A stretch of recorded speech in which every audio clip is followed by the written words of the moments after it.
loud.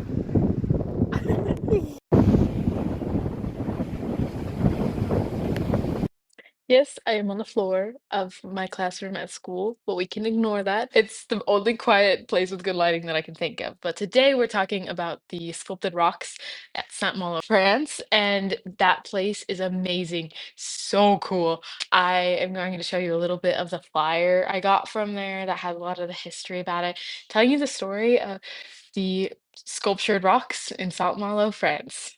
For those of you who don't know what Saint-Malo is or where it is and haven't seen my last video where I talked about Saint-Malo and how cool it is, you can either watch that video or I'll just give a quick explanation.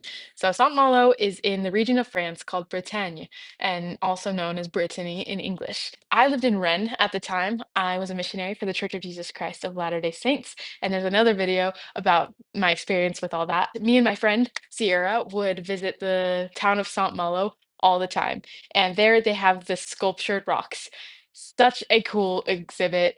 It's only $5 and you get to see this gorgeous beach with the rocks and the color of the Atlantic Ocean up there is gorgeous anyways. So the rocks and the ocean and some little tide pools and it's magical. It's so cool.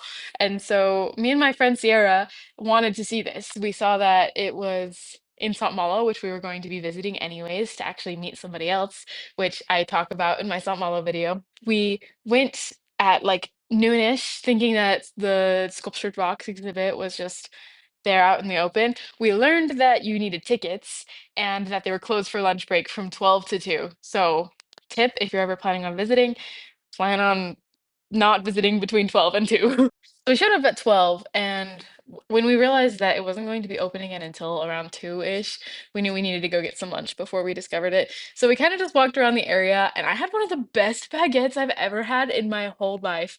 And I think it was so good because it was like a fish baguette. I don't even remember the exact kind of fish, but I think it was like fresh from the sea, and it was only like $5 for this amazing baguette. It kept me so filled. So that was great.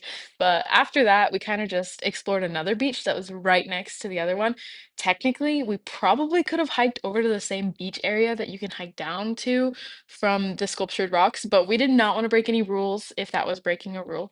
So we just explored that beach. And then once 2 o'clock came by, we were already back over waiting at the sculptured rocks because we really wanted to see them. Then we got our tickets. We bought some postcards actually because they had some of the best Saint Malo postcards that I had seen so far, and I knew I needed those for my postcard collection.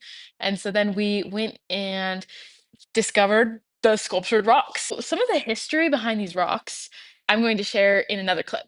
Here, I'm just going to show you the flyer and tell you the story about the history of the sculpted rocks. I'm actually getting all this information from the back of this flyer. In 1894, a man named Adolphe Feuer had a stroke at the age of 55, which caused him to become mute and almost entirely deaf. He changed professions, which led him to become very bored, and one day he took that boredom on a walk along the cliffs of Saint-Malo. As he was walking, he saw shapes appear in the rough rocks. He then decided to remove the excess material and let what he saw appear, giving life to his characters. It then became an obsession, and he devoted the last 15 years of his life to it. Through these sculptures, Adolphe Feuer recounts the history of a family of smuggler fishermen named the Roteneuf. He took inspiration from legends local to the Bretagne area and was inspired by a lot of the saints of the Catholic Church that he loved. And let me tell you, they were amazing. He did a really good work, and he blessed us all with that time that he spent carving so many rocks, so many rocks. I'm telling you, literally, you would walk and you'd look down, and there's like faces everywhere in the rocks. Finally, you kind of reach the bottom of where the rocks are like stopped being sculpted, but it's a pretty easy like climb, not really climb, you kind of just step on the rocks, a little hike down to the bottom where there's tide pools, which were gorgeous and made for super cool photos.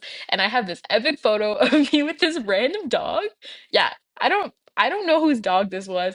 It was just a wet dog that was cute and majestic, that's for sure, who just came up and posed in my photo. So that's a masterpiece in and of itself.